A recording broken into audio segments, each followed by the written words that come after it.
Nous avons terminé la partie généralité. Donc, si vous vous rappelez, nous avons parlé des réseaux de manière générale et d'un certain nombre de concepts tels que la commutation, l'encapsulation, les notions de service, la notion de protocole, la notion, etc., de couche adjacente et couche homologue. Nous avons donc passé en revue un certain nombre de concepts de base sur les réseaux informatiques de manière générale. Nous avons parlé un petit peu des différentes couches. Nous avons décrit succinctement chacune des couches et son rôle, ses fonctions, ses tâches, etc. et sa relation avec les autres couches, aussi bien les couches adjacentes dans le même système, appartenant au même système, que sa couche homologue sur le système distant. Nous avons aussi parlé des équipements d'interconnexion, on les a classifiés un petit peu, et j'avais dit qu'on va revenir sur ces équipements-là en détail dans le cours interconnexion des réseaux, donc réseaux locaux et interconnexion au deuxième semestre. Alors après, nous nous sommes arrêtés sur, on va parler en fait de deux exemples d'architecture. D'accord? Donc après avoir présenté les généralités, on va prendre deux cas. Hein, en quelque sorte, deux types de cas. Deux cas particuliers d'architecture de réseau.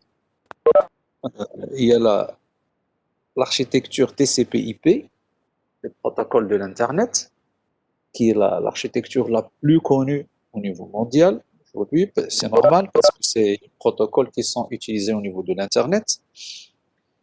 Et une autre architecture qui s'appelle ATM, qui a été utilisée dans les cœurs de réseau, des réseaux d'opérateurs en particulier, qui continuent à être utilisés chez certains opérateurs, alors que d'autres ont commencé à la remplacer par MPLS, etc., par d'autres architectures, d'autres protocoles.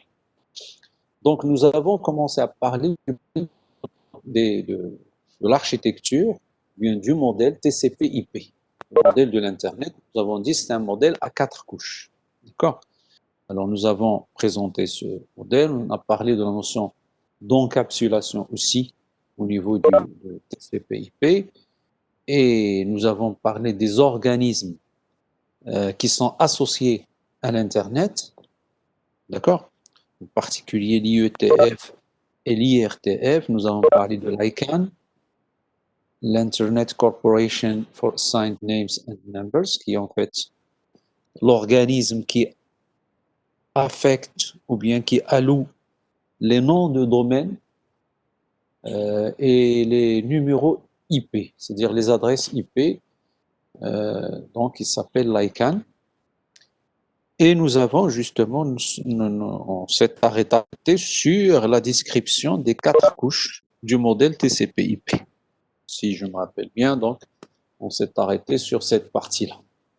Voilà, donc j'ai rappelé un petit peu ce qu'on a fait jusqu'à maintenant, et en particulier ce qu'on a fait la dernière fois. Donc là, le modèle TCP/IP, comme j'ai dit, c'est un modèle à 4 couches seulement. Et on a justifié l'autre fois pourquoi 4 et non pas 7. Le modèle OSI, c'est un modèle à 7 couches. C'est normal parce que le modèle OSI est apparu au moins une dizaine d'années après TCP/IP. Donc TCP/IP, il a démarré fin des années 60, 69, 70, etc. Et ce n'est qu'en 80, 81, 82, etc. qu'on a vu apparaître le modèle OSI. C'est normal parce que le modèle TCP/IP, c'est un modèle qui est pratique, qui est utilisé, qui a été utilisé dans un réseau particulier, ARPANET puis Internet par la suite, alors que le modèle OSI, c'est un modèle qui est venu après, quelques années après, pour justement normaliser les choses. D'accord? Donc, l'OSI, il a un certain recul par rapport à TCP/IP, et d'ailleurs, les gens du TCP/IP et des autres architectures qui existaient à l'époque, ce sont eux qui ont mis en place le modèle aussi, en quelque sorte. Et donc, il y a eu entre-temps un certain nombre de besoins qui n'existaient pas au début. Dans les années 70, on n'avait pas besoin de pas mal de choses. On n'avait pas besoin, par exemple, du cryptage, parce que les données n'étaient pas confidentielles. On échangeait seulement des emails, des fichiers de données, des articles scientifiques, etc. Et ça, ce n'était pas si confidentiel que ça. Et par conséquent, on avait négligé cet aspect à l'époque. Il n'y avait pas de compression de données parce que les données qui étaient échangées n'étaient pas aussi volumineuses que ce qu'on voit aujourd'hui. Et par conséquent, donc, on n'avait pas besoin de cette compression, etc. Donc, il y avait euh, moins de besoins par rapport à après. Et c'est pourquoi on n'avait pas certaines couches, que par exemple la couche présentation, la couche session. Et c'est pourquoi au niveau de TCP/IP, la couche application, elle gère les protocoles de haut niveau, mais aussi les questions de représentation, de codage, de contrôle de dialogue, etc. Donc ça veut dire que la couche application dans TCP/IP, elle effectue le rôle, si vous voulez, des trois couches. D'accord? Des trois couches du modèle OSI, les trois couches les plus hautes du modèle OSI, à savoir donc la couche euh, session, la couche présentation et la couche application. D'accord? Alors, la couche transport, donc la couche application, elle est adjacente directement à la couche transport, dont le rôle est de gérer le contrôle et la qualité du flux et éventuellement la détection et la correction des erreurs. Donc en fait, si on regarde les tâches de la couche transport, on va retrouver les tâches de la couche transport du modèle aussi. Donc pratiquement, c'est un peu la même chose.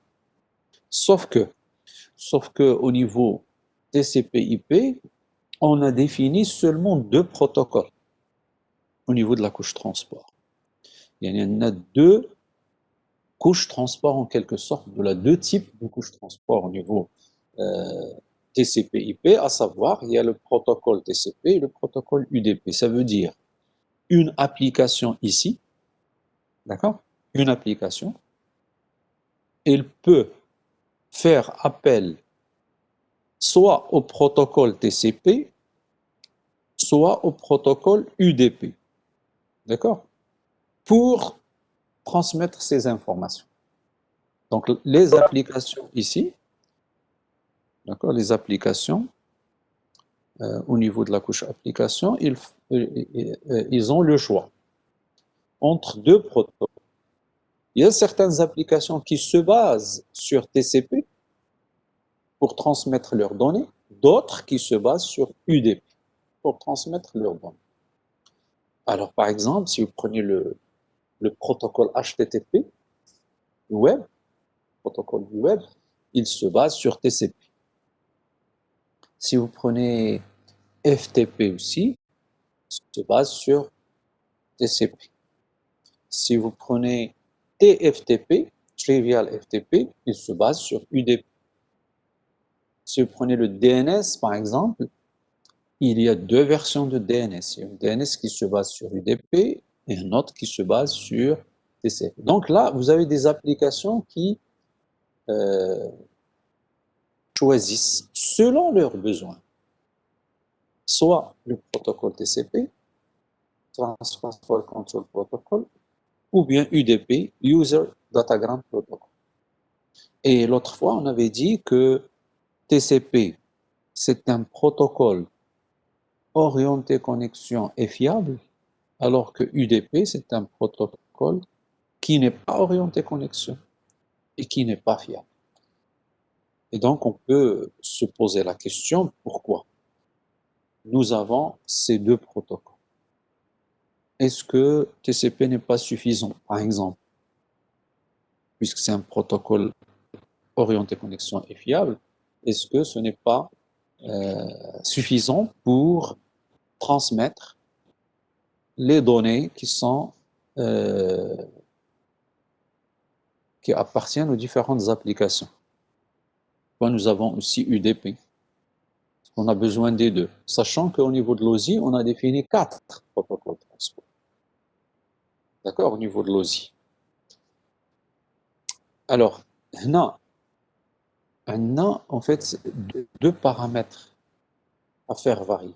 Orienté connexion, donc la connexion, qui peut être soit, le protocole peut être soit connecté, soit non connecté, c'est-à-dire orienté connexion, bien non orienté connexion. Et il y a aussi le deuxième paramètre du niveau transport, c'est la fiabilité. Le protocole peut être soit fiable, soit non fiable. D'accord? Alors, si vous mélangez les deux paramètres, ça va vous donner 4 protocoles possibles théoriquement.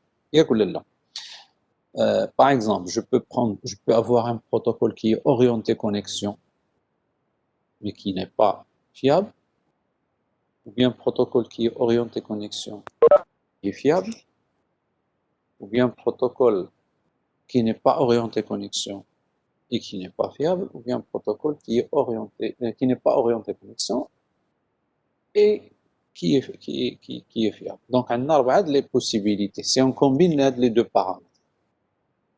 D'accord? Alors, au niveau TCP/IP, on a fait le choix de 2 seulement, parmi les 4.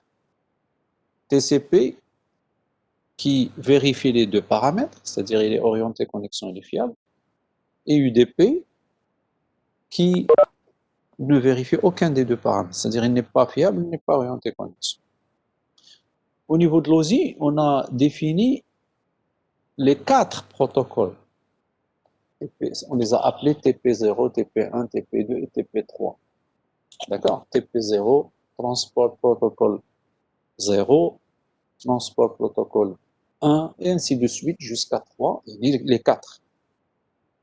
Depuis celui qui est orienté connexion et fiable jusqu'à celui qui n'est pas orienté connexion, qui n'est pas fiable, c'est-à-dire toute la panoplie de, de possibilités qu'on peut avoir ici. Il y a 4. Alors, je reprends toujours ma question avant de passer au slide suivant. Elèche, pourquoi on a besoin de 2 protocoles? Qui peut me donner une réponse?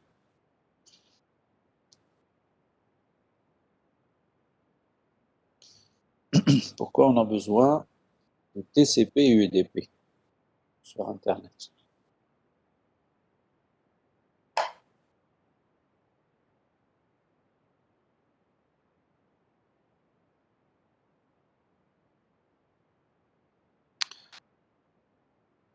Alors, selon est-ce que l'utilisateur est connecté ou non? Non, ça c'est pas vrai. UDP pour le cas où on a besoin de la vitesse au lieu de la fiabilité. Ça c'est une bonne réponse. Effectivement, si le TCP garantit une sécurité, il s'accompagne également d'un retard de la transmission, tout à fait. C'est pourquoi on aura besoin de protocoles comme alternative, plus simple et plus rapide, protocole standard. Oui, ça c'est vrai. C'est utilisé pour la transmission rapide, oui. Effectivement, donc il y a pas mal de bonnes réponses. Effectivement, on a besoin de UDP parce que les applications n'ont pas toutes les mêmes exigences. C'est ça en fait la réponse. Il y a des applications qui exigent la fiabilité et qui sont tolérantes au niveau du temps. Il y a la fiabilité mais le temps n'est pas fondamental. Ils peuvent tolérer un peu de retard, etc. Contrairement à d'autres applications qui exigent le temps plus que n'importe quoi. Et ils peuvent tolérer les erreurs même. Les pertes et les erreurs, il n'y a pas de problème. Justement, toutes les applications de temps réel, la plupart des applications de temps réel ne peuvent pas utiliser TCP. Waha, il est plus fiable, mais ils exigent la rapidité plus que la fiabilité. Par exemple, vous faites un transfert vidéo à la demande, par exemple, les applications de type VOD, vidéo on demand, la vidéo à la demande. Alors, pour ce genre d'application, on envoie un certain nombre, un flux vidéo. Un flux vidéo, c'est une succession d'images. Alors, on peut avoir en moyenne donc jusqu'à 24 images par seconde pour voir une vidéo correctement. On peut aller jusqu'à 30 pour que la qualité soit encore meilleure. Donc, si vous envoyez 24 images par seconde, euh, ça, il faut respecter cette contrainte de temps. Toutes les secondes, il faut envoyer 24 images. Maintenant, si on fait un retard au niveau du temps, on risque d'avoir une coupure, un arrêt du flux. C'est pourquoi on ne peut pas se permettre d'utiliser TCP. Pourquoi? Parce que TCP, il va envoyer quelque chose, les données, une image par exemple, et il va attendre l'acquittement. C'est ça la fiabilité, en utilisant des acquittements. Et lorsqu'il attend l'acquittement, il perd du temps, et donc on ne peut pas envoyer l'image suivante jusqu'à ce qu'on reçoit l'acquittement de l'image précédente.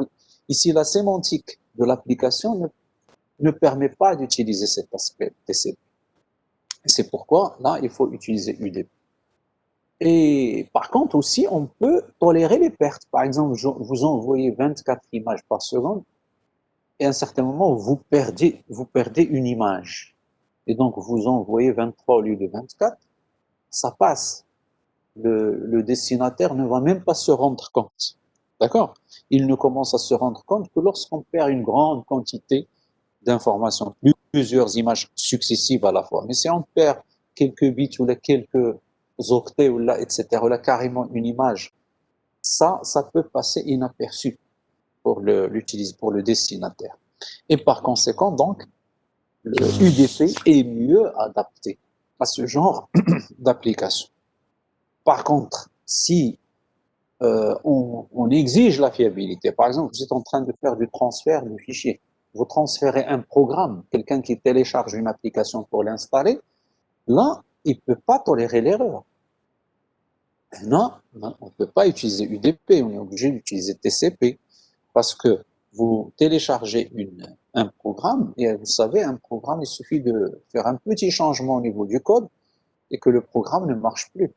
Si quelques bits changent, le programme ne va plus marcher. D'accord? Et donc là, on est obligé d'utiliser TCP. Donc, en conclusion, il y a des applications qui exigent la fiabilité, mais pas le temps, et dans ce cas, on utilise TCP.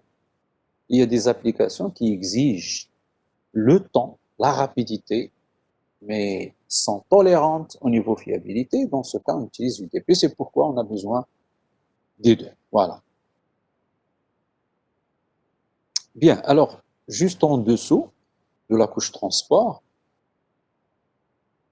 il y a bien sûr la couche IP. Au niveau de l'OSI, on a parlé de la couche network, ou bien la couche réseau.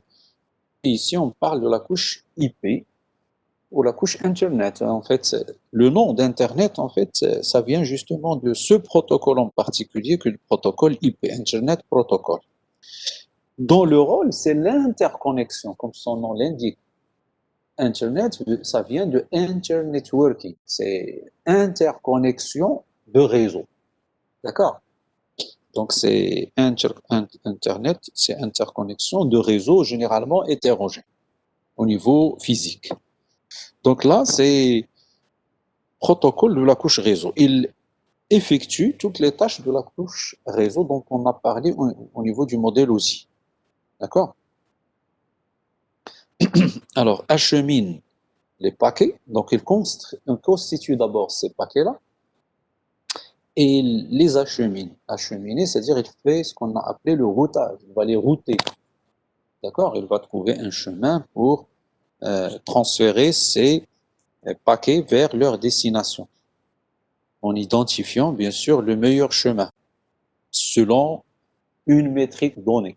On a parlé de ça auparavant, on avait dit qu'il y a plusieurs métriques. Ça dépend de ce qu'on veut optimiser. D'accord? Est-ce que c'est le temps? Est-ce que c'est la distance? Est-ce que c'est la fiabilité, la sécurité? Est-ce que c'est, etc. Donc, le protocole qui est utilisé ici, c'est le protocole IP. Donc, au niveau transport, il y a TCP et UDP. Au niveau Internet, au niveau IP, le réseau, nous avons le protocole IP. Alors ensuite, vous avez la couche la plus basse au niveau du TCP/IP. Aoutani, c'est une couche un fourre-tout en quelque sorte. Elle permet de regrouper plusieurs fonctionnalités. Donc, la couche application fait les trois couches les plus hautes, session, présentation, application. Transport, pratiquement pas la même chose que transport au niveau OSI, la même chose pour la couche IP. Mais par contre, la couche la plus basse ici, et elle prend en charge la liaison physique. Mais quand on dit la liaison physique, ça regroupe les tâches de la couche liaison donnée, data link, les au niveau OSI, en plus de la couche physique. D'accord? Toutes ces tâches sont regroupées dans une couche appelée la Network Interface, la NI. Ou alors on l'appelle aussi l'accès réseau, la couche accès réseau, parce que c'est la couche qui donne accès au réseau physique.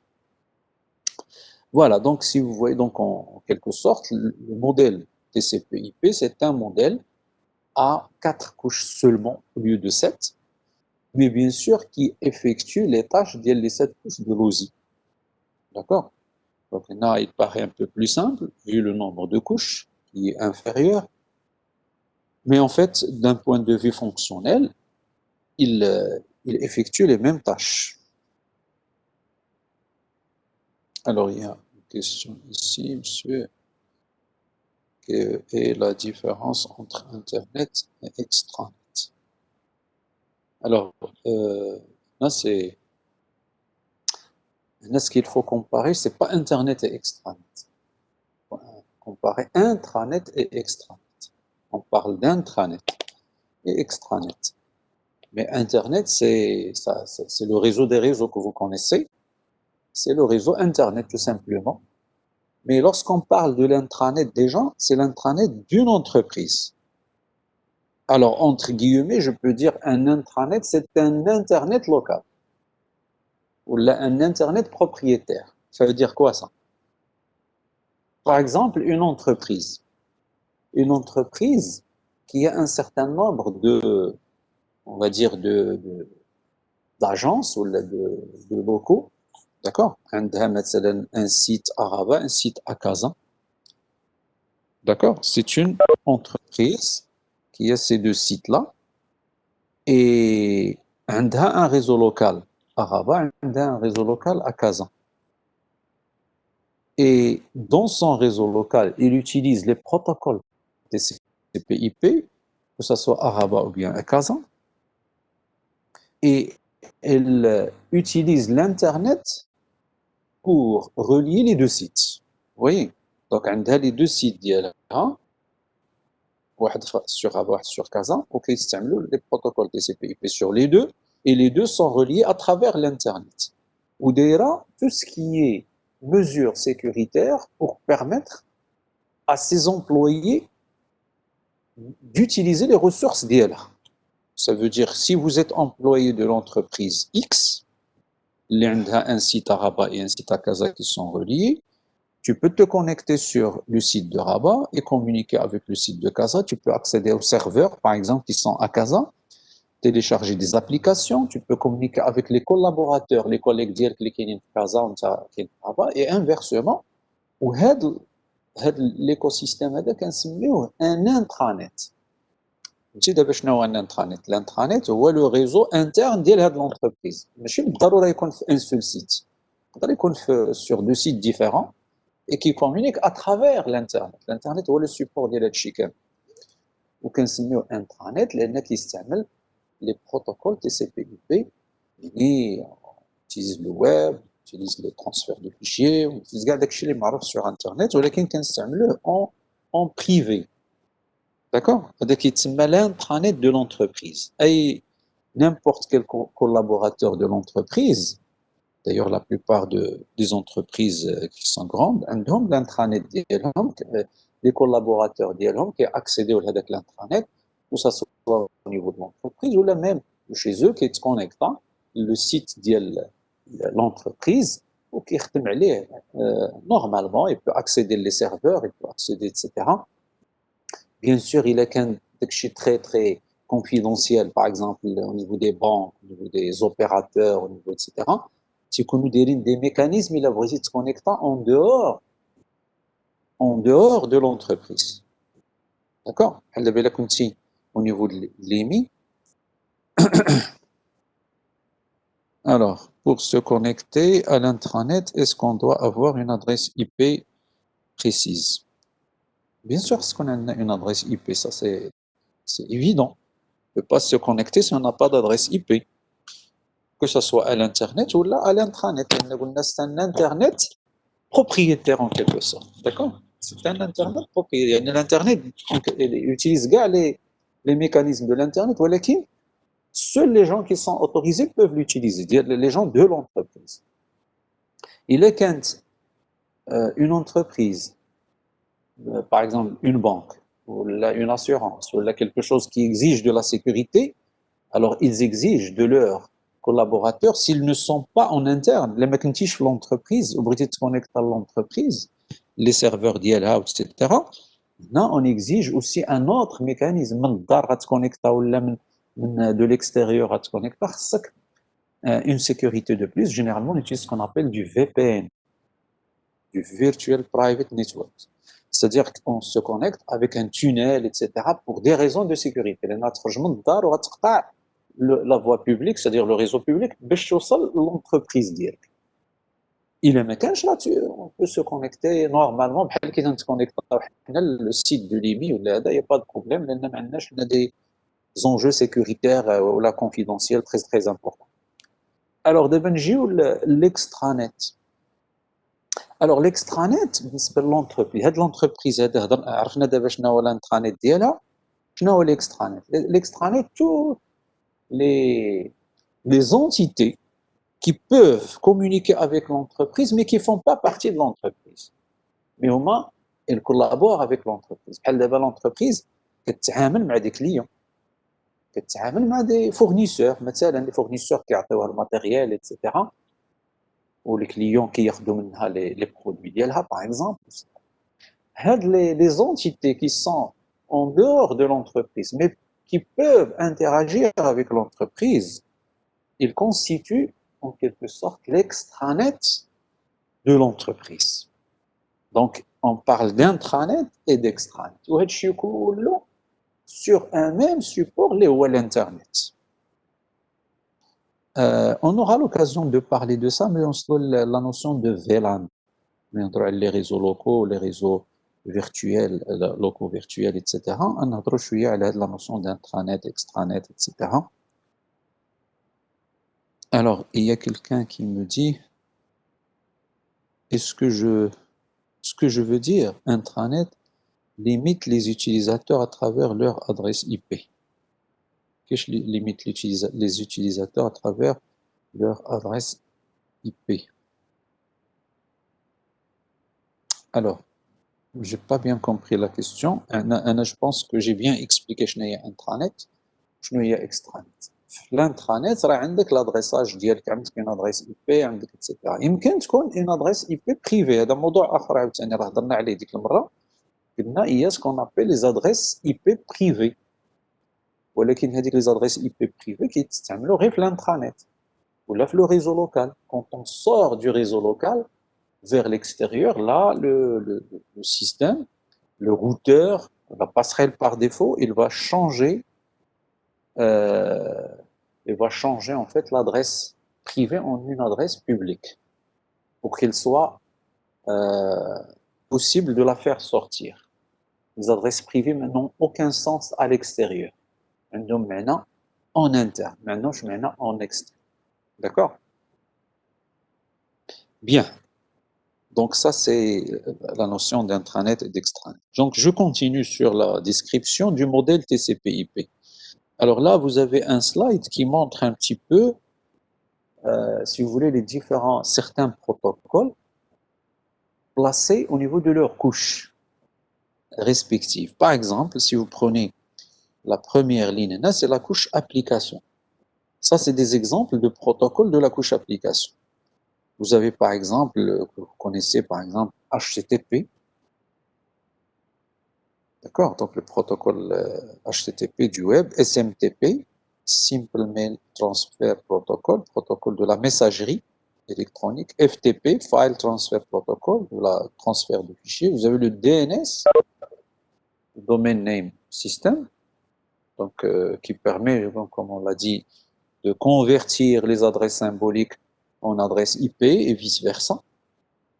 TFTP, c'est une autre version de transfert de fichiers, mais qui est basée sur UDP. Vous voyez, Hada, il est basé sur UDP, ou Hada, il est basé sur FTP, sur TCP. Donc, les deux existent, donc il y a deux versions. Selon le contexte, on utilise Hada ou Hada. DNS aussi, il y a deux versions, une sur UDP, une sur TCP. Et donc, ces protocoles, si vous voyez, les applications, des protocoles de la couche application, ils se basent soit sur UDP, soit sur TCP. Vous prenez un protocole, il choisit selon les exigences d'IL, en termes de fiabilité, de rapidité, etc., de faire appel au protocole TCP, c'est-à-dire la couche transport, il nous offre les deux possibilités. On a deux protocoles. قلنا حنا au niveau OSI عندنا 4 لي بروتوكول هنا في هاد لا كوش هادي كاينين 4 لي بوسيبيليتي كاين TP0 TP1 TP2 TP3 هنا عندنا 2 au niveau TCP. Dans la pratique réellement en fait on a besoin de ces deux là parce que le modèle OSI c'est un modèle théorique. Il propose les 4 possibilités qui existent. Donc là vous avez les différentes applications. Ça peut être aussi des applications des utilisateurs. Au deuxième semestre, le TP, le TCP hyper, on va prendre quelques séances pour programmer des applications client-serveur qui, justement, une application client-serveur, c'est une application où il y a deux programmes, un client et un serveur qui communiquent à travers le réseau. Et donc, ces deux applications, ils vont faire, puisqu'on va les programmer au niveau applicatif, ils vont faire appel soit à UDP, soit à TCP.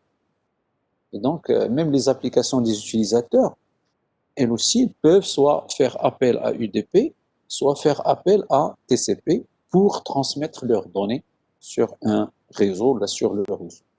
Alors, il y a la particularité, donc un protocole comme celui-là, c'est un utilitaire en fait, le ping, traceroute, ping, etc. Ça, c'est des utilitaires qui sont offerts au niveau de TCP/IP aux administrateurs des réseaux pour leur permettre de contrôler et de comment on appelle ça, de contrôler ou bien d'observer, d'accord, de faire du monitoring, c'est-à-dire comment le terme français m'échappe, donc le contrôle, la surveillance en quelque sorte du réseau. Donc vous avez un certain nombre d'utilitaires sur TCP/IP qui sont offerts, qui vous permettent de contrôler votre réseau pour savoir est-ce que les machines sont connectées, est-ce qu'il y a un chemin entre deux machines données, est-ce que ce chemin est optimal, etc. Donc vous avez un ensemble de machines, d'accord, pour la gestion d'un réseau. Donc par exemple, vous avez l'utilitaire ping que tout le monde utilise pour tester si une machine, par exemple, est live, c'est-à-dire est connecté, est fonctionnel ou pas. Les utilitaires, parfois, ils court-circuitent la couche transport. Ils sont connectés directement avec la couche réseau, couche IP. D'accord? Donc là, vous voyez, ping, il fait appel directement. C'est une violation, en quelque sorte, des lois des couches qu'on a vu au niveau de l'OSI. Et normalement, chaque couche fait appel à la couche adjacente, mais pas à une couche. Mais c'est un peu particulier parce que ça, c'est des applications un peu particulières ou bien des utilitaires pour la gestion du réseau. Donc, il fait appel directement à la couche réseau, à l'utilitaire ping, et traceroute, etc. Donc, ping, qu'est-ce qu'il fait? Il envoie un certain nombre de paquets qu'on appelle ICMP, des paquets ICMP, après, avec TCP/IP, vers la machine destinataire. La machine اللي هو فيها كيصيفط une autre machine اللي بغى يشوفها est-ce qu'elle est alive, est-ce qu'elle est online? Est-ce qu'elle est connectée? Est-ce qu'elle fonctionne? Parce que qui sortent un certain nombre de paquets et il doit les recevoir en écho. C'est-à-dire que la machine avec un horodatage, c'est-à-dire avec l'heure d'arrivée ou l'heure de départ de l'autre côté. Quand il reçoit les réponses, le ping, il calcule le temps d'aller-retour et il nous affiche ça. تيقول لك راه مشاو هاد لي باكي صيفط مثلا واحد 4 د لي باكي ومشاو à l'instant X ورجعوا à l'instant X plus delta T وداروا donc un temps de delta T par exemple, un temps d'aller-retour, et donc il nous confirme comme quoi la machine est fonctionnelle, c'est-à-dire que la machine distante. Donc c'est un peu ça, le rôle de ping. Alors, après, vous avez la couche réseau, principalement le cœur de la couche réseau, ouais, le protocole IP, mais qui est complété par d'autres protocoles. Vous voyez, par exemple, on a le protocole ICMP, d'accord?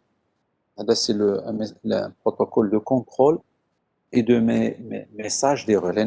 Ping, il fait le contrôle justement du réseau. Donc, là, c'est un protocole ICMP qui fait du contrôle du réseau.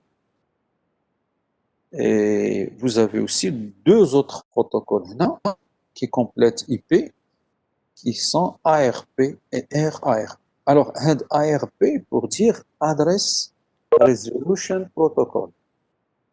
C'est un protocole de résolution d'adresse. Et RARP, il fait l'opération inverse. Le R ici, c'est reverse. Reverse ARP. Alors, quel est le rôle de ARP? Pour comprendre le rôle de ARP, on va revenir à ce qu'on avait dit auparavant sur les différents types d'adresses. Vous vous rappelez, on avait parlé de 3 types d'adresses. Dans un réseau, vous avez là, au niveau le plus bas, ici, dans la network interface, ou bien la couche accès réseau la plus basse, vous avez un adressage physique, l'adresse MAC, qui est là, oui, ou l'adresse logique, qui est IP, ou l'adresse symbolique, qui est à le niveau application. Alors, quand l'utilisateur tape une adresse symbolique, elle doit être convertie en une adresse IP dans un premier temps. Et ça qui va le faire, c'est le protocole DNS. DNS qui va faire la conversion de l'adresse symbolique vers l'adresse IP. Maintenant, de l'adresse IP vers l'adresse MAC, qui va faire la conversion? Je voulais dire la conversion de l'adresse logique vers l'adresse physique, IP vers MAC. Qui va le faire? Parce qu'à un certain moment, on a besoin effectivement de passer à l'adresse physique. L'adresse IP, elle est utilisée par les protocoles de niveau réseau et plus. Mais une fois qu'on arrive au niveau physique, ce qu'on utilise, c'est justement l'adresse physique ou l'adresse MAC, et c'est le protocole, effectivement, comme a dit votre camarade, c'est le protocole ARP qui va le faire. D'accord? Le protocole ARP, son rôle, c'est la résolution d'adresse. C'est un protocole de résolution d'adresse, Address Resolution Protocol. Donc, il convertit une adresse IP en une adresse MAC. Vous voyez, donc là, on a deux protocoles qui font la conversion. Qui est une DNS, qui dit le symbolique l'IP, qui est une ARP, l'IP, le MAC. Alors, dernier ou avant-dernier slide, il montre justement le vis-à-vis entre OSI et TCP/IP. D'accord? Donc, un TCP/IP versus le modèle OSI. Vous voyez, donc, là, c'est un modèle à 7 couches, le modèle OSI. Là, c'est un modèle à 4 couches. Et bien sûr, qui fait la même chose. Donc, vous voyez l'application ici, elle est plus épaisse parce qu'il fait le rôle de présentation et session plus d'application. Transport, c'est la même chose. Internet, c'est l'équivalent de la couche réseau. Et là aussi, la couche accès réseau qui fait le rôle des 2 couches les plus basses, à savoir la couche liaison de données, la couche physique. Donc, architecture réelle هي هذه mais architecture effective راه هي هذه الحق لان عندنا لي زونطوني وفيزيك تماما مفرقين d'une manière claire au niveau de TCP/IP. Et voilà. Donc ça c'est un dernier slide concernant TCP/IP. Ça c'est le premier serveur web. C'est un ordinateur de type Next, marque américaine, qui se trouve au CERN. Le CERN, c'est un centre de recherche sur le nucléaire à Genève, en Suisse. Parce que le premier navigateur web, ça a été en quelque sorte proposé par Tim Berners-Lee, qui est un chercheur, ingénieur-chercheur au niveau du CERN. C'est un centre de recherche à Genève. C'est le premier qui a proposé la notion d'hypertexte. D'accord? C'est un concept qui était nouveau à l'époque et qui permettait de naviguer sur un texte hyperdimensionnel, si vous voulez, la notion de cliquer pour avoir plus d'informations, etc. Donc, c'est donc au CERN qu'on a proposé l'idée la première fois par Tim Berners-Lee. Et après, bien sûr, on a développé des navigateurs comme Mosaic, comme Netscape, comme, etc., jusqu'à arriver aujourd'hui à Chrome, etc. Donc, c'est ça, une petite image du premier serveur web sur Internet. Bien, donc ça, on a donné un exemple. Après avoir présenté les concepts de réseau de manière générale, on a un exemple concret, les TCP/IP, les tout le monde l'utilise. غنشوفوا دابا un deuxième et dernier cas, اللي هي l'architecture ATM, Asynchronous Transfer Mode, de l'UIT, d'accord, de l'Union internationale des télécoms, options télécoms, d'accord. C'est une autre architecture qui s'appelle ATM, qui est peut-être moins connue, beaucoup moins connue que TCP/IP, mais pour donner un autre exemple, savoir qu'il n'y a pas que TCP/IP et l'OSI, il y a d'autres modèles. Le OSI, c'est un modèle théorique, mais au niveau pratique, il y a plusieurs autres modèles. Le plus important, est TCP/IP qu'on vient de voir un peu superficiellement. Et là, on va présenter un autre rapidement qui s'appelle ATM. Alors, ATM, c'est une architecture, c'est un modèle aussi, qui a été présenté dans les années 80, ATM pour Asynchronous Transfer Mode, est un standard de télécom proposé pour le RNIS Large Band, BISDN. C'est un complément du standard STM qui est apparu en 82. Alors, d'abord, chez nous, RNIS, c'était un réseau qui était apparu au niveau début des années 80, fin des années 70, début des années 80, dont le rôle, d'ailleurs comme son nom l'indique, réseau numérique à intégration de services. Avant les années 80, les réseaux étaient différents, étaient distincts.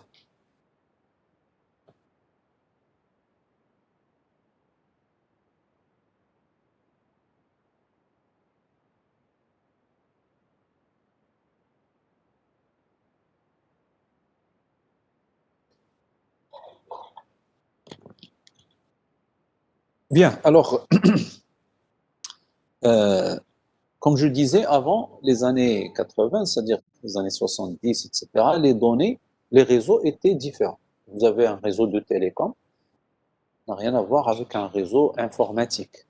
À cette époque, il y avait les réseaux locaux, comme Ethernet, comme Token Ring, comme FTDI, comme etc. Mais d'un autre côté, vous avez le réseau, le RTC, réseau téléphonique commuté, réseau Telex, réseau télégraphe, des choses comme ça. Donc un ensemble de réseaux qui existaient, qui ont des vocations différentes, mais qui étaient aussi physiquement différents. كل réseau كان بوحده. Alors, dans les années 80, on a commencé à réfléchir à intégrer ces différents médias dans un même réseau. Ça veut dire, sur un même réseau physique, même un support, nous ou non, on va l'utiliser pour faire transiter tous les médias possibles, à savoir les données, la data, le son, les images, etc. Donc, on voulait avoir des réseaux si vous voulez, qui intègrent l'ensemble des médias. Donc, la naissance de RNIS, réseau numérique à intégration de services.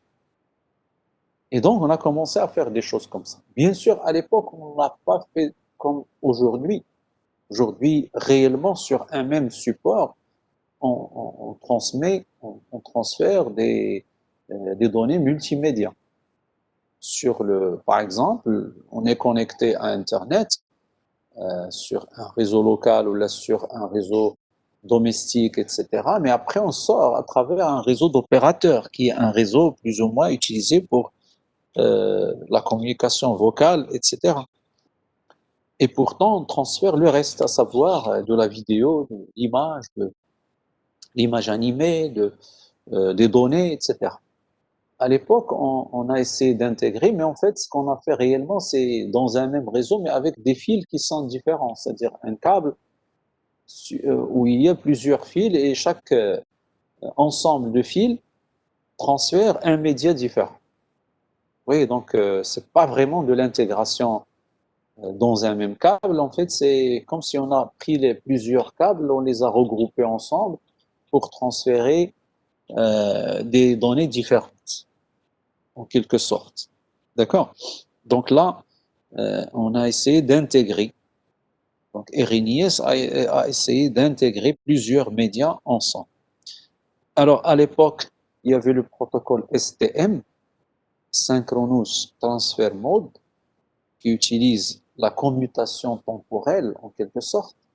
Ça veut dire on divise le temps entre les différents équipements qui sont connectés. Chaque équipement, on lui donne un quantum de temps, puis on passe vers le suivant, puis le suivant, etc. Et on fait le tour pour revenir vers le premier d'une manière synchrone. Bien sûr, l'inconvénient de ça, l'avantage, c'est que le temps est garanti. L'inconvénient, c'est que lorsque une machine n'a rien à envoyer, ou bien un équipement, ou bien etc., qui n'a rien à envoyer, il va consommer un quantum de temps alors qu'il ne l'utilise pas. Et c'est pourquoi justement on a pensé à améliorer ça en utilisant l'ATM, c'est-à-dire le mode asynchrone. Si une machine n'a rien à envoyer, on peut la zapper en quelque sorte, on peut la sauter et passer à la suivante. Et donc c'est ça en fait ATM.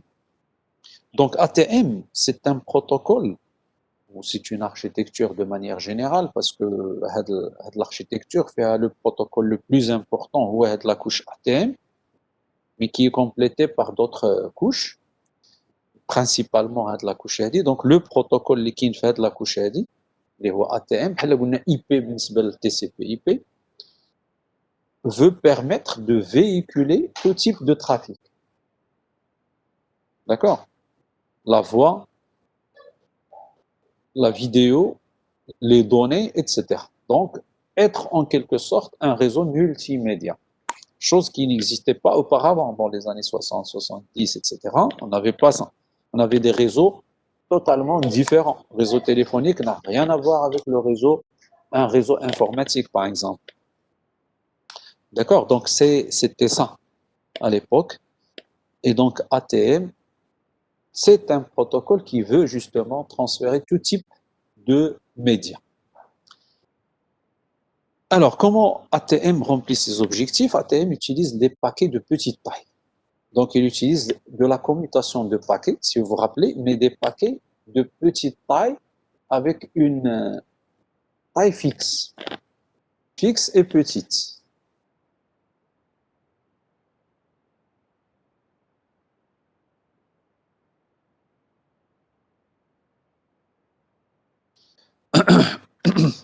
Alors, ATM utilise des paquets de petite taille qui sont fixes qu'on appelle cellules. Donc, lorsque les paquets, vous vous rappelez, on avait parlé de 3 types de commutation.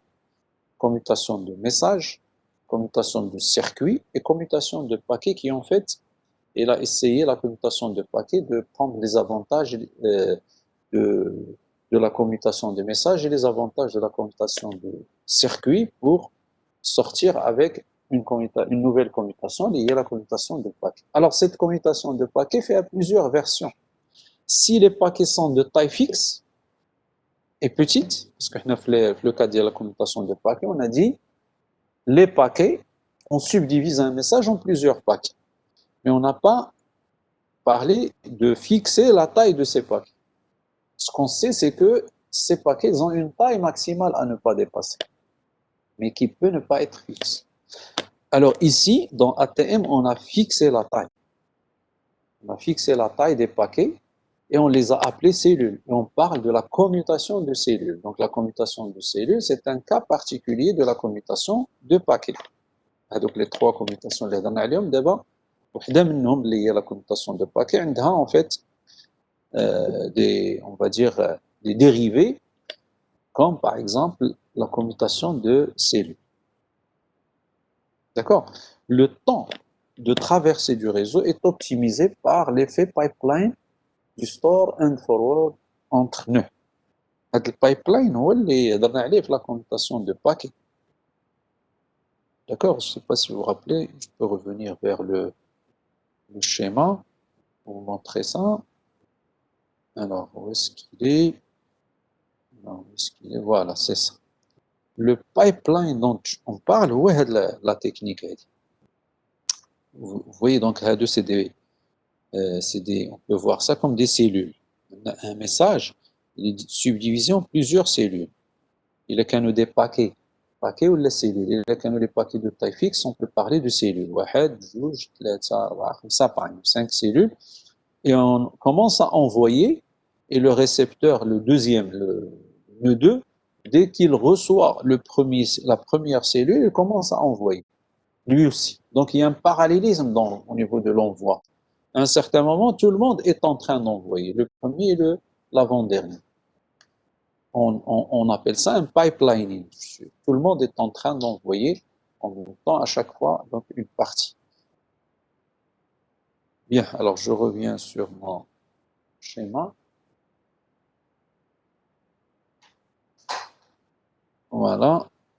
Donc, le temps de traversée est optimisé. Là, on a montré dans le slide que je viens de vous présenter que de cette manière-là, on va gagner du temps.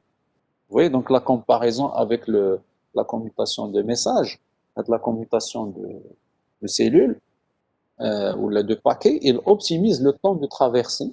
Ça nous fait gagner du temps, donc le pipelining, par l'effet du pipeline, du store and forward. Store and forward, c'est-à-dire stocker et envoyer. Chaque nœud, lorsqu'il reçoit une cellule, dès qu'il la stocke, il la traite, puis il l'envoie. Il reçoit la deuxième, il la traite, il l'envoie, etc. Store and forward. Stocker et transférer entre les différents nœuds, et ça se fait en parallèle, donc ça nous fait gagner du temps. Et non seulement ça, mais aussi, puisque les cellules sont de petite taille, et les cellules sont fixes, le temps est maîtrisé plus ou moins. Les paquets, on ne connaît pas les tailles sont de taille variable et par conséquent, on ne maîtrise pas trop le temps. Ici, justement, on maîtrise le temps. Chaque cellule a la taille fixe. Deuxième chose, la perte de paquets est moins grave. Parce que non, c'est des cellules qui sont petites. Il a une cellule de quelques dizaines d'octets. Un paquet de plusieurs centaines d'octets, mais il a un message de plusieurs kilo-octets. Vous voyez donc la commutation de cellules, il optimise encore. Et il nous fait gagner du temps grâce à quelque sorte au fait que la perte est moins grave. La perte de paquets ou de cellules est moins grave. Alors ATM est orienté connexion. Donc, le protocole ATM, il est orienté connexion. Le cas, par exemple, il est TCP. Donc, ça veut dire qu'il établit une connexion avant de commencer à transmettre les données. Et puis, à la fin, il libère la connexion. et il identifie chaque connexion par un numéro. On appelle ça un numéro de circuit virtuel. Donc, il établit le circuit entre l'émetteur et le récepteur. وهذاك le circuit qu'il a établi كيعطيه واحد le numéro. Il l'identifie par un numéro. Alors, il l'identifie par un numéro. Et ce numéro-là, en quelque sorte, identifie le circuit. Autrement dit, on va dire toutes cellules transportant les données portent avec l'identificateur de la connexion. Parce qu'on il appartient à le flux. D'accord? Et donc, c'est une manière d'identifier les flux. ATM aussi utilise le multiplexage temporel asynchrone, contrairement à la technique STM. C'est ce que j'ai dit au début. Dans le protocole STM, qui existait juste avant ATM, on utilisait le multiplexage synchrone, qui s'adapte, le multiplexage synchrone s'adapte mieux aux communications vocales sur un téléphone. D'accord? Donc, ça veut dire quoi? Multiplexage temporel synchrone, ça veut dire on va subdiviser le temps entre les différents équipements d'une manière synchrone. Et donc, on passe de l'un à l'autre au bout d'un certain quantum de temps. À chaque est alloué à chaque équipement et on passe d'un équipement à un autre d'une manière successive. Et puis, on revient au premier équipement et ainsi de suite. Ici, on a utilisé du multiplexage asynchrone, ça veut dire que lorsqu'un équipement n'a rien à envoyer, n'a rien à dire, on va le sauter en quelque sorte pour ne pas perdre avec le quantum de temps qui lui est alloué. Alors ATM aussi, il définit plusieurs classes de services, d'accord, pour permettre l'intégration de différents types de trafic et répondre justement aux exigences des applications en termes de qualité de service. Alors, la phrase, on peut la comparer à ce que nous avons dit tout à l'heure, d'une manière très simple pour vous faciliter un petit peu la compréhension ici, à ce que nous avons dit tout à l'heure concernant la relation entre la couche application et la couche transport dans TCP/IP. Vous vous rappelez, on avait dit il y a deux classes de protocoles, il y a deux types de protocoles, il y a TCP et il y a UDP. TCP orienté vers les applications qui exigent la fiabilité, UDP vers les applications qui exigent le temps réel. Alors là aussi, c'est un peu la même chose. ATM, il offre plusieurs classes de services. Comme on dit, plusieurs protocoles ou plusieurs sous-protocoles qui sont adaptés aux différentes exigences des applications. D'accord? Donc, il y a des applications de temps réel qui تعامل معهم بواحد الطريقة، il y a des applications qui ne sont pas temps réel, c'est une autre façon de faire, parce que maintenant, j'ai les mêmes exigences. C'est pourquoi on parle de plusieurs classes de services. Il offre des services différents, différenciés, selon les exigences des applications. Alors, ATM est un protocole de cœur de réseau utilisé par plusieurs réseaux d'opérateurs. Donc, ATM, il a connu un très grand succès dans les années 80-90. Il a été adopté par plusieurs opérateurs, notamment Maroc Télécom, à l'époque, dans les années 90, utilisait, et il a continué à l'utiliser même dans les années 2000, le protocole ATM comme protocole de cœur de réseau. Il l'utilise en fait entre les switches, les routeurs, etc., qui se trouvent dans le backbone, c'est-à-dire le cœur, le cœur du réseau, si vous voulez, de l'opérateur. Alors aujourd'hui, il commence à être remplacé par d'autres techniques comme MPLS, etc. Bien. Donc là, c'est une description en fait du protocole ATM. Là, on va passer en revue rapidement les différentes couches justement de l'ATM. Donc, vous avez d'abord la couche AL. Bien sûr, il y a les couches supérieures. quand on dit les couches supérieures, parce que ATM, c'est pas une architecture complète, بحال TCP/IP ou بحال LOSI. Mais il ne définit pas les 7 couches. Il ne définit pas de la couche physique la plus basse qui est en relation avec le support jusqu'à la couche application qui est en relation avec l'utilisateur final. Non. ATM, il est défini au niveau principalement on va dire, de la couche liaison données et réseau. C'est à ce niveau-là jusqu'à transport même, si on parle de AAR.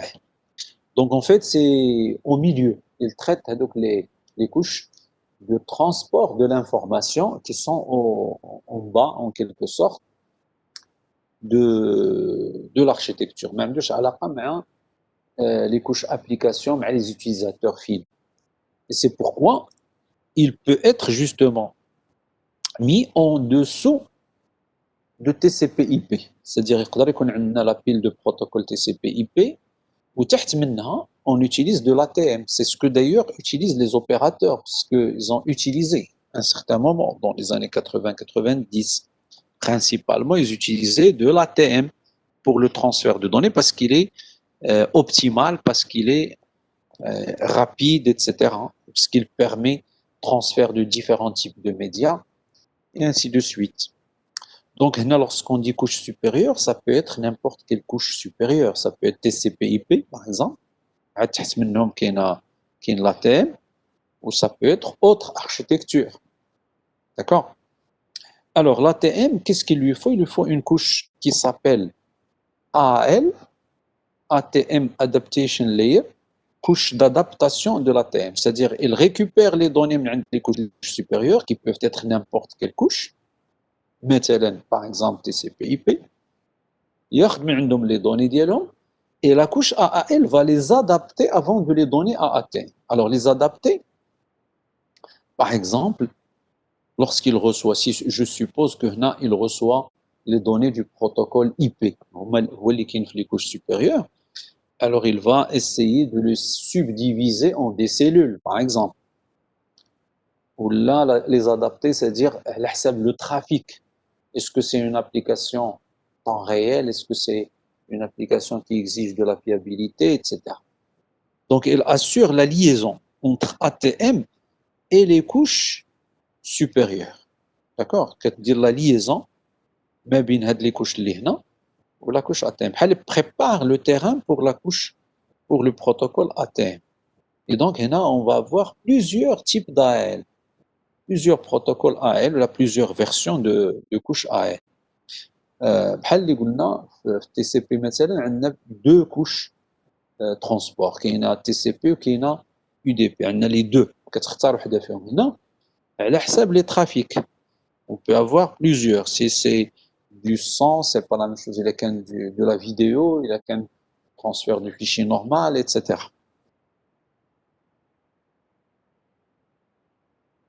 Alors, après, vous avez bien sûr le cœur de l'architecture ATM, il y a la couche ATM. Il assure la commutation des cellules. Donc, son rôle, c'est de commuter, c'est-à-dire de recevoir des cellules et de les transférer vers leur destination. Donc, les cellules, ce sont des trames de taille fixe. Dans ATM, on a fixé la taille des trames à 53 octets seulement, pas plus. Il est fixe, et bien sûr, c'est une taille qui est petite. On a les avantages, c'est que le temps est maîtrisé, il faut pour chaque cellule. En cas d'erreur, la perte est faible et moins grave, parce qu'on va perdre seulement 53 octets qu'on peut retransmettre après. D'accord? Donc 53 octets, il fait à 48 octets de données ou 5 octets d'overhead, ou là, d'en-tête, quelque sorte. Donc, il assure la commutation des cellules en mode connecté. Donc, ATM utilise le mode connecté, c'est-à-dire, comme j'ai dit tout à l'heure, il établit la connexion entre l'émetteur et le récepteur. Et bien sûr, il constitue les cellules, puis les transfère. Il assure aussi le multiplexage et le démultiplexage. Parce que ATM, lorsqu'il reçoit des cellules, il peut recevoir plusieurs types de cellules, la couche AL, l'HSEB, le trafic, etc. Mais lui, après, il peut récupérer les cellules Kamlin, puis les transférer sur un même circuit virtuel. Donc, on va parler de multiplexage. Ou alors, inversement, il fait le démultiplexage. Lorsqu'il reçoit des cellules de la couche physique, il peut les séparer et les donner à chaque couche AAL. D'accord? IP, par exemple, lorsqu'il reçoit, là, j'ai un TCP/IP. IP, lorsqu'il reçoit un paquet, il peut le donner soit à la couche, soit au protocole TCP, soit au protocole UDP. Donc, il fait l'opération de démultiplexage, qui est ou la couche transport, ça y est, au niveau TCP/IP, TCP ou la UDP, ils font aussi le démultiplexage. Par exemple, TCP, je reviens sur un slide plus parlant. Par exemple, TCP, lorsqu'il reçoit un paquet IP, à la réception, il va soit le donner à FTP, soit à SMTP, un mail, ou la FTP, un transfert de fichiers, ou là, à HTTP, une page web, etc. Vous voyez, il fait du démultiplexage qui est selon les applications. Bien sûr, pour démultiplexer, on a besoin de connaître quelle est l'application concernée. Alors, au niveau de TCP/IP, on utilise la notion de numéro de port. Si vous vous rappelez, on avait parlé de ça. Par exemple, TCP, lorsqu'il reçoit un segment TCP, il regarde le numéro de port qui est inscrit. Si le numéro de port, par exemple, est 80, ça veut dire que c'est du HTTP. Si c'est, c'est pas moi, par exemple, 2021, c'est du FTP, et ainsi de suite.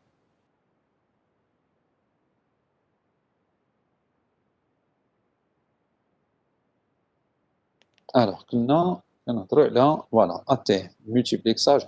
Il permet aussi la détection des erreurs. Et ça, on a vu que c'est parmi les tâches de la couche liaison de données dans le modèle OSI, de manière générale. Donc, l'ATM, en quelque sorte, il fait les tâches aussi de la couche liaison de données. Généralement, il est classé à ce niveau-là. Et il assure le transport de bout en bout des cellules. Donc, c'est ça le rôle de la couche ATM. Et enfin, vous avez la couche physique qui décrit les missions des cellules ATM sur le support physique. Donc, son rôle est toujours pratiquement le même, c'est de récupérer des trames des cellules et puis de les mettre sur le support bit par bit. Et un dernier slide, c'est le vis-à-vis, hein, encore une fois, OSI versus ATM. Donc, je faisais tout à l'heure OSI versus TCP/IP. Donc, comparaison pour placer un peu les protocoles TCP/IP par rapport à ceux de l'OSI, les le modèle de référence. Toujours, on revient au modèle de référence, les l'OSI, pour se comparer à ce modèle. D'accord? Donc, ici, c'est un vis-à-vis entre OSI et ATM. Voilà les 7 couches de l'OSI. Voilà l'ATM. Vous voyez, c'est pas un modèle complet. Mais puis, je garde les couches jusqu'à la couche application. Puis, les couches qui concernent le transport et le transfert des données seulement. Donc, ça veut dire que c'est un modèle qui doit être complété par un autre. C'est-à-dire, rendez-le le TCP/IP ou le rendez-le non. Par exemple, les LAN, protocole des LAN, des réseaux locaux, etc. Donc ici, vous avez la couche AAL, c'est l'équivalent de la couche transport en quelque sorte, parce qu'elle récupère des données des couches supérieures, en particulier couche application, et il va les démultiplexer ou la multiplexer en fonction d'elle le trafic à envoyer. Et vous avez la couche ATM qui, pratiquement, il fait le rôle de la couche liaison de données. D'accord?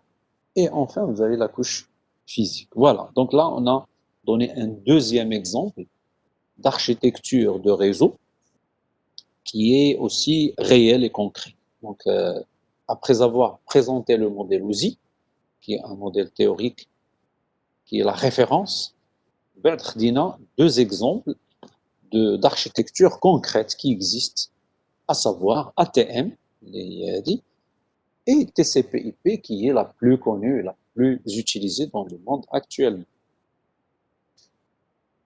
Voilà. Et donc avec ça, on termine la partie, si vous voulez, exemple. D'accord? Alors la suite, ça va être quoi? Ça va être une présentation des différentes couches. Aussi, bien sûr, les couches les plus basses, parce que les couches hautes, après, donc TCP/IP, parce que c'est un peu la même chose en deuxième semestre. Mais donc, on va traiter les couches basses. Alors, la couche basse, la première, il y a la couche physique. La couche physique, c'est le cours de transmission de données. Déjà, donc, on va donc, on a directement la couche liaison de données pour la voir avec un peu plus de détails. Alors, couche physique. La couche physique, on a le cours Rakin, je le laisse si vous voulez le voir rapidement, le feuilleter rapidement pour se rappeler de ce que vous avez déjà fait peut-être et peut-être ce que vous n'avez pas fait. Donc, c'est un résumé, donc c'est des slides que j'ai laissés et que vous pouvez bien sûr consulter après. La couche physique. Donc, je vais passer. C'est de la couche physique, je fais l'ouest. Et on passe à la couche liaison de données. D'accord? C'est à ce niveau-là qu'on va commencer la suite d'IN. Alors, la couche liaison de données, ou bien le niveau tram, c'est-à-dire là, on parle de la notion de tram. Parce qu'au niveau physique, on parle de bits. Au niveau liaison, on parle de tram, puis on parle de paquets au niveau réseau, et ainsi de suite, puis de segments, puis etc. Alors, la couche liaison de données, des fonctionnalités, c'est le niveau 2 de l'OSI, il fournit les procédures et les moyens fonctionnels nécessaires pour établir une connexion, maintenir cette connexion avec un transfert unidirectionnel ou bien bidirectionnel, et puis à la fin, libérer la connexion. Donc, la couche liaison donnée peut fonctionner aussi en mode connecté ou en mode non connecté. Elle achemine des trames sur le support physique, la liaison physique, effectue un contrôle de flux, comme on a déjà parlé de ça, mais on va le présenter plus concrètement maintenant, afin d'éviter la saturation. Donc, entre deux équipements, un, il peut saturer l'autre s'il est plus rapide ou si l'autre est plus chargé. Et donc, c'est pourquoi il faut un mécanisme pour contrôler le flux. Ça, avec le récepteur, il doit dire à l'émetteur de diminuer l'envoi momentanément jusqu'à ce qu'il puisse traiter les données qu'il reçoit. Sinon, il va être inondé ou bien submergé par les différentes trames qui sont envoyées par l'émetteur. Donc, le contrôle de flux, la détection et la correction des erreurs, d'accord, ça aussi c'est une des tâches importantes de la couche liaison de données, d'accord. Et donc cette détection, il y a des moyens pour détecter, mais il y a aussi des moyens pour corriger, soit de manière autonome, soit par retransmission, ce qui est le cas le plus utilisé en cas de perte ou d'erreur.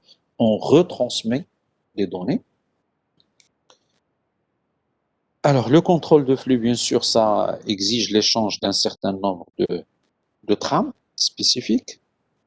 Il y a aussi une tâche importante dont on a déjà parlé un peu de la couche liaison de données, c'est le contrôle d'accès au support. Parce que vous vous rappelez, au niveau liaison de données, on peut avoir des liaisons point à point, mais aussi des liaisons point à multipoint, c'est-à-dire un équipement qui est connecté à un ensemble d'autres équipements. C'est le cas, par exemple, des réseaux locaux, pour être plus précis, plus clair. Dans un réseau local, vous avez des machines qui sont connectées sur le même support. Plusieurs machines connectées sur le même support. Et par conséquent, donc, on risque d'avoir un conflit d'accès au support. C'est-à-dire, si plusieurs machines veulent communiquer, veulent envoyer des données en même temps. Et comme le support est partagé, on risque d'avoir des conflits, des collisions, des problèmes, etc., des interférences. C'est pourquoi on a besoin d'un protocole pour gérer ce partage-là et pour gérer l'accès au support qui est partagé.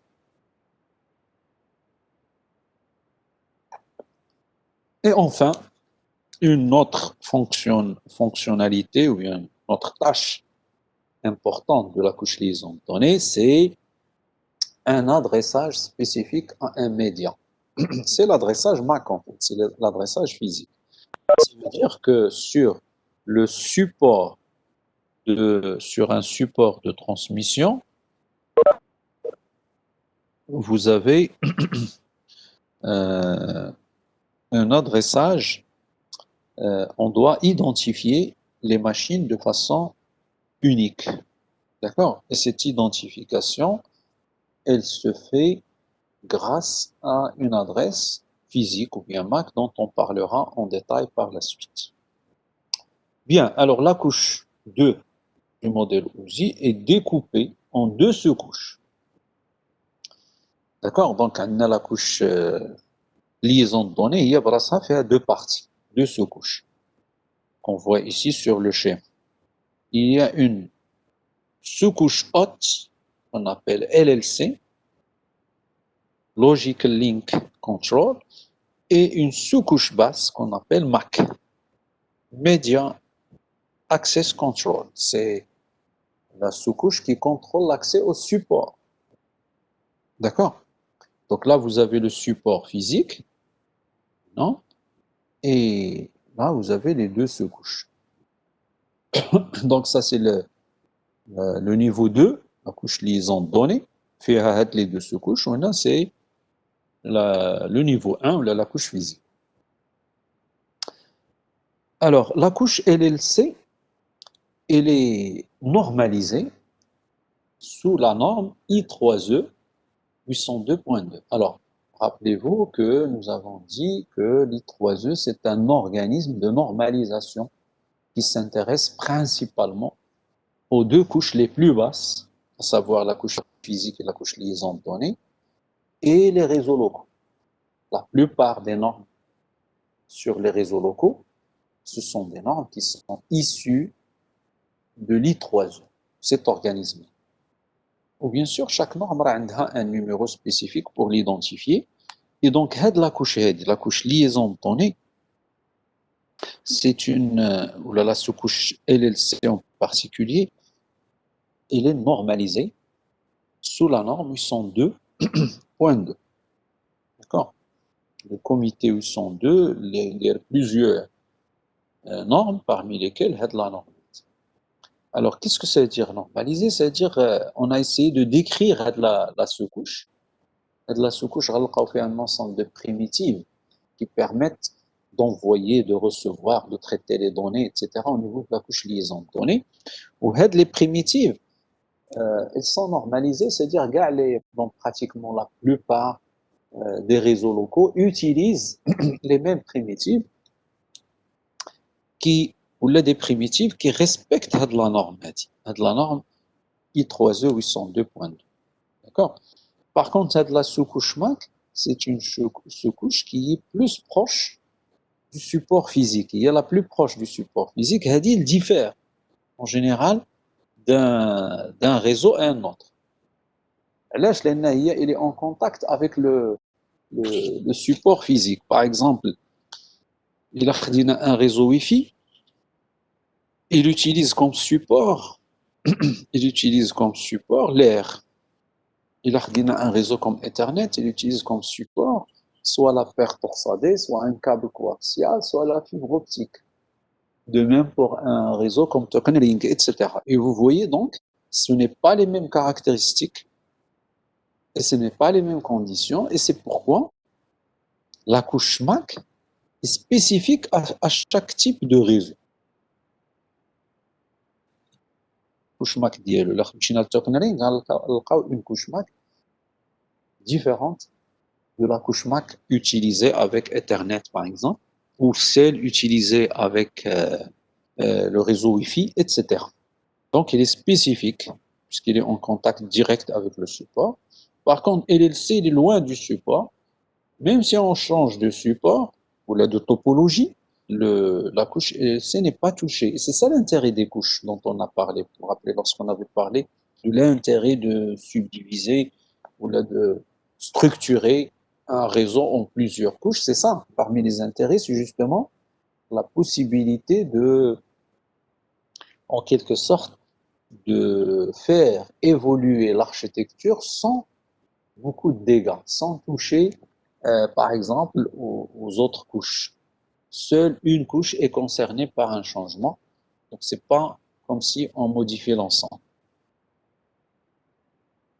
Voilà, donc là, à retenir, donc la couche liaison donnée, ça contient deux sous-couches, la couche LLC, qui est normalisée sous la norme 802.2 et 3E 802.2, et la sous-couche MAC, qui est en fait reliée directement au support physique et qui diffère d'un réseau à un autre, d'une topologie physique à une autre. Voilà, c'est ça ce qu'il faut retenir de ce slide. Alors là, c'est un slide qui montre un petit peu la notion de circuit de données et de liaison de données. En fait, vous avez ici deux équipements, un ETCD et un autre ETCD, par exemple modem avec un modem, bien un switch avec un switch, etc. Et vous avez le support de transmission qui relie les deux équipements. Le circuit de données, bien sûr, il va de l'équipement ETCD vers l'autre équipement. La liaison, on parle de liaison de données de l'ETTD vers l'ETTD. D'accord? D'une machine PC vers un autre PC, d'un routeur vers un autre routeur. D'accord? Alors, circuit de données, bien sûr, une des caractéristiques de ces interfaces DTE ou la DCE, mécanique, électrique, fonctionnelle, on en a parlé la couche, lorsqu'on a décrit rapidement la couche physique, et vous avez plus de description en détail, fait avec la partie couche physique. Alors, comme RS232, RS232C, etc. Et la liaison de données, c'est de l'équipement vers l'équipement terminal vers un autre équipement terminal. Alors, les modes de transmission, alors parmi les problématiques qui se posent, c'est comment identifier les données utiles. Alors, et ça aussi, je pense que vous en avez un petit peu parlé au niveau de transmission de données, donc j'en parle rapidement. Vous avez le mode asynchrone et vous avez le mode synchrone. Alors, asynchrone, c'est-à-dire chaque octet est précédé par un start bit et suivi par un stop bit pour identifier, pour délimiter le début et la fin de la transmission. Après le start bit, on envoie un caractère, dans certains cas un bit de parité est rajouté à la fin, et donc l'overhead dans ce cas-là est de 2 sur 9. Vous avez un caractère sur 7 bits, si on parle du codage ASCII, les caractères sont représentés sur 7 bits. Si vous ajoutez un bit start et un stop bit, vous allez avoir 9 bits au total qui sont envoyés. La donnée utile, il est sur 7 bits, mais l'overhead sur 2 bits. Donc 2 sur 9. 2 sur 9, c'est à peu près 22%. Et c'est beaucoup. Donc 22% de l'information qui est envoyée est un overhead. D'accord? Donc c'est une perte. On consomme de la bande passante. Pour chaque caractère envoyé, quand c'est pour chaque 7 bits envoyés, on a 2 bits en plus, c'est un peu trop. D'accord? Alors, le mode synchrone, c'est plus intéressant. Le récepteur et l'émetteur se synchronisent sur la même horloge, on voit par bloc. On peut envoyer plusieurs informations. Deux types de protocoles, ceux qui sont orientés caractères, ceux qui sont orientés bits. Non, l'idée c'est quoi? C'est de délimiter la suite d'informations ou de la précéder par un préambule ou la postambule. Donc, un protocole orienté caractère utilise des caractères spéciaux pour délimiter le début d'un message ou la fin de ce message, donc du bloc. Par exemple, le caractère STX ou le ETP pour dire un transmission bloc, ou la start de la transmission, etc., le début et la fin. Donc là, on utilise un caractère pour délimiter le bloc d'informations qui sont envoyées. D'accord? دابا كنصيفطوا le caractère وكنصيفطوا موراه une suite de caractères, les données à envoyer, et on termine par un caractère qui indique la fin. Donc, au lieu que ce soit des bits, reconnaît des caractères, mais qui délimitent un bloc. Et bien sûr, le récepteur, il est au courant, il connaît les deux caractères spéciaux qui délimitent un bloc, comme ça va lui permettre de récupérer l'information et d'extraire les deux caractères qui délimitent l'information, je veux de l'information entre les deux. Ou un protocole orienté bit, qui est plus intéressant parce qu'au lieu de mettre un caractère pour délimiter, on va mettre seulement une succession de bits, qui est en général plus petite que la taille d'un caractère. Mais celle-là, on dirait 4 ou 5 bits connus au début pour envoyer, avant d'envoyer un message, un bloc d'information, et on va les mettre aussi à la fin. Donc ça permet au récepteur de délimiter l'information utile pour l'extraire. Donc le protocole orienté caractère, vous avez par exemple le protocole BSC, c'est un protocole de l'IBM qui a été mis en place les années 60-70 et qui a évolué, qui est le protocole orienté bit, Bit Oriented Protocol, transmet le flux de données comme un ensemble de bits sans sémantique. Il n'a pas de notation de caractère, de notion de caractère. Donc début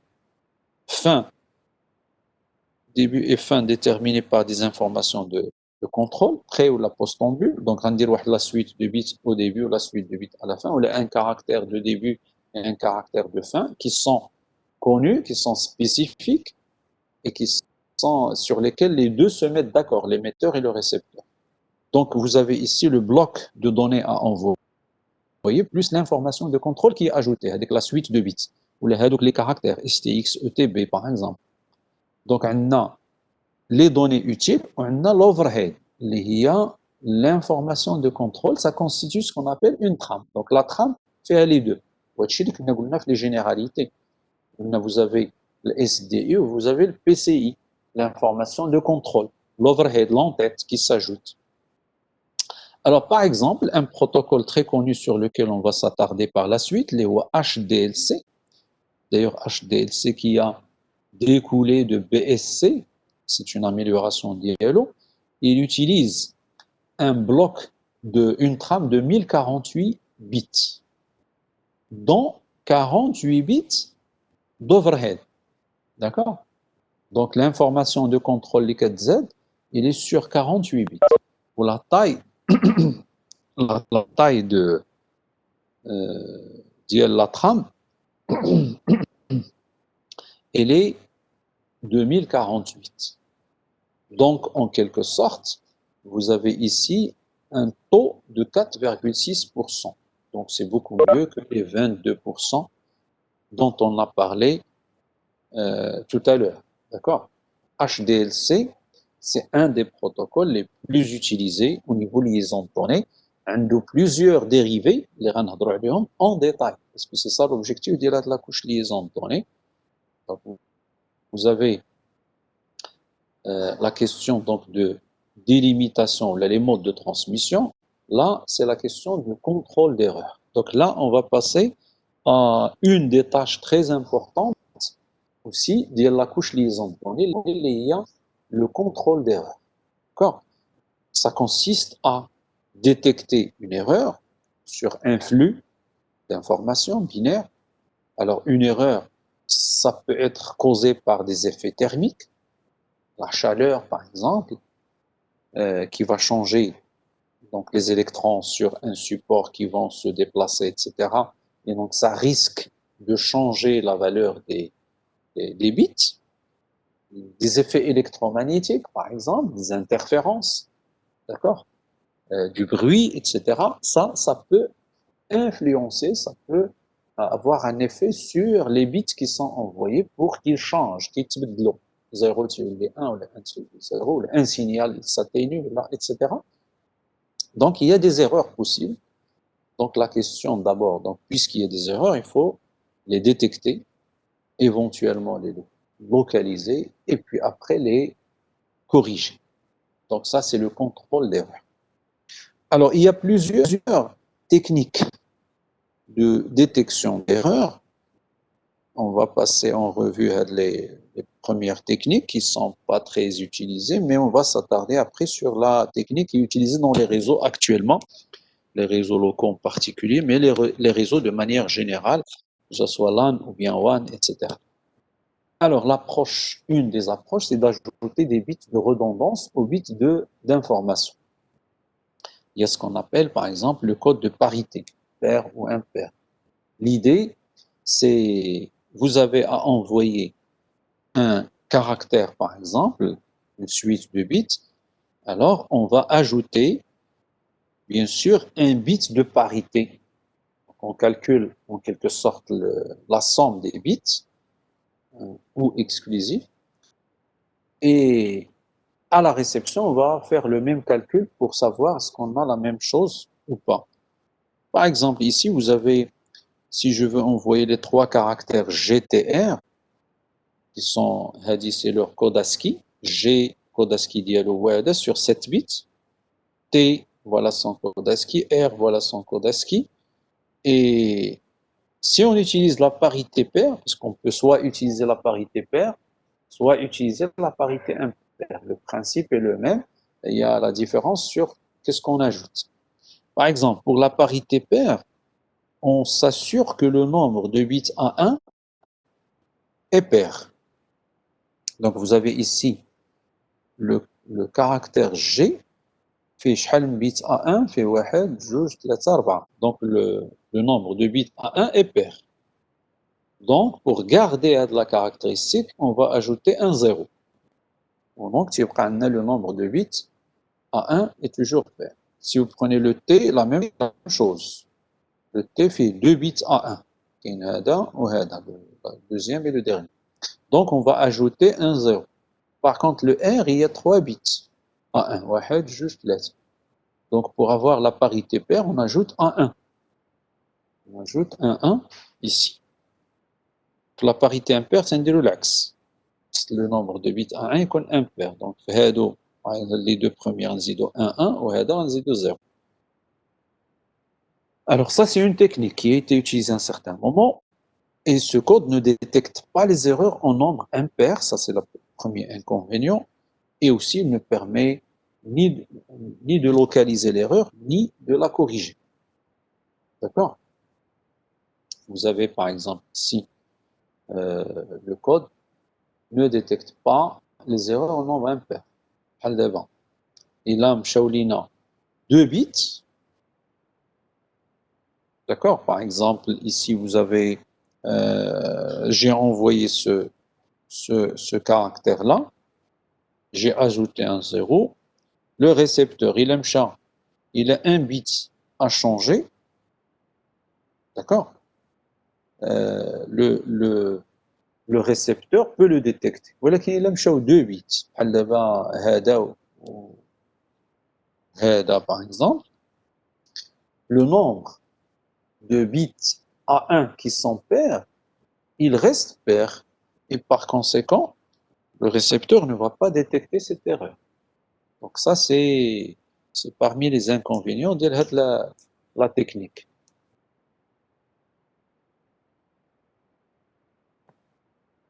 Alors, une autre technique,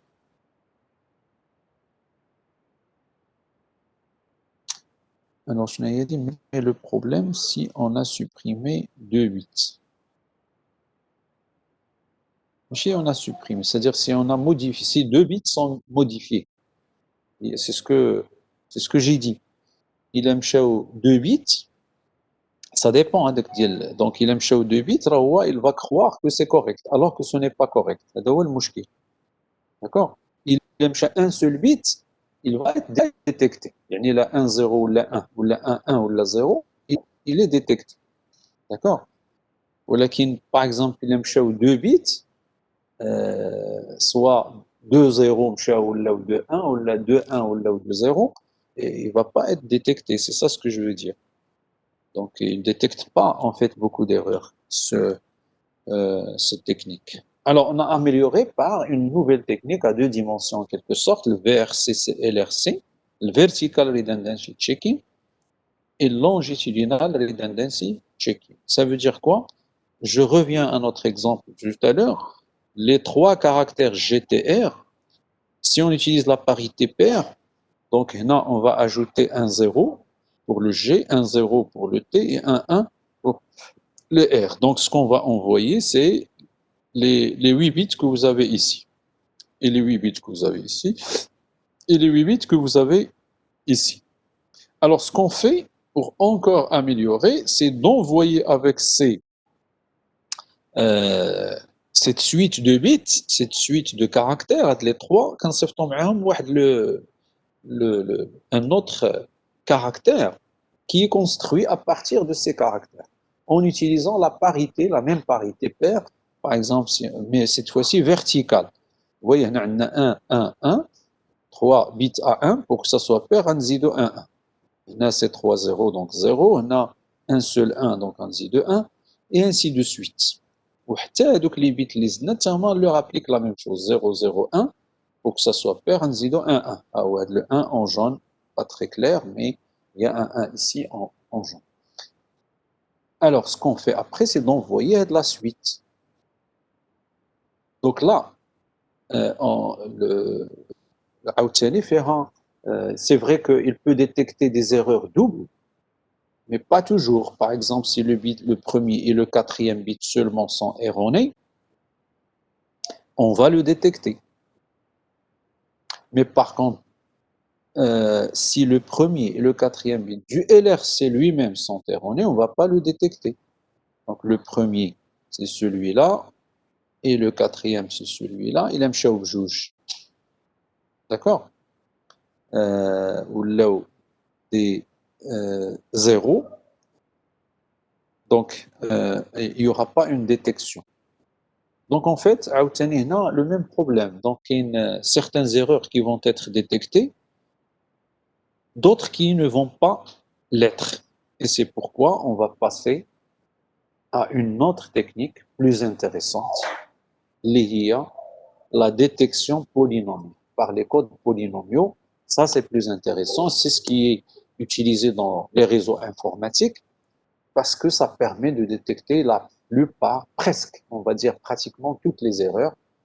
Et donc, ça exige donc une bonne description. Donc, on va s'arrêter là, je pense. Et la prochaine fois, justement, on va parler toujours sur la détection des erreurs, mais en parlant de cette technique-là. La technique basée sur les codes polynomiaux qui est plus intéressante. Voilà, il détecte jusqu'à 99,99% des erreurs et 100% pour certains types d'erreurs.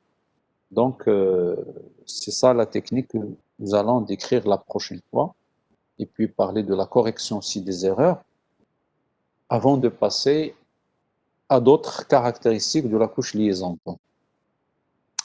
Voilà, donc je vais m'arrêter là. Il est 11h50. Donc la prochaine fois, on va parler de la détection des erreurs. Je pense lundi prochain, ça va être, je pense, à distance, parce que vous allez rentrer le... Quand est-ce que vous allez à l'école? On va rentrer lundi, monsieur. Donc lundi, donc forcément... Je pense qu'il n'y aura pas de cours le lundi. Il n'y aura pas ou là, il y aura à distance? Ah, vous serez pris, Parce donc que, oui, c'est ça. À pour 8 heures, on devra se l'installation. présenter. On devra se présenter à l'école à 8 heures du matin lundi. D'accord, donc il n'y aura pas cours lundi. Oui. Donc le premier cours d'IENA après la reprise, c'est jeudi. Alors, jeudi, mais voilà, donc il faut qu'on rêve. Je sais pas comment ça va se passer. Est-ce que ça va être en présentiel? Mais le problème cette année, c'est que je risque de prendre les deux groupes aussi. Et donc, je ne sais pas comment on va faire. Peut-être un groupe معايا, un groupe à côté, dans une autre salle. Et on va alterner peut-être la séance d'après pour un petit haka. Je ne sais pas, donc c'est Oui, pas encore très clair. Donc, on en parlera après, Inch'Allah. d'accord. Monsieur, pour le devoir, il faut le rendre avant quel jour? Le devoir, Mlin, c'est où le cours? D'accord. Avant donc, on va dire la dernière séance de cours. Ok. Avant le D'accord. TP, mais à la fin du cours, comme ça, parce que pour répondre, donc vous avez besoin de voir tout la partie cours qu'aime là.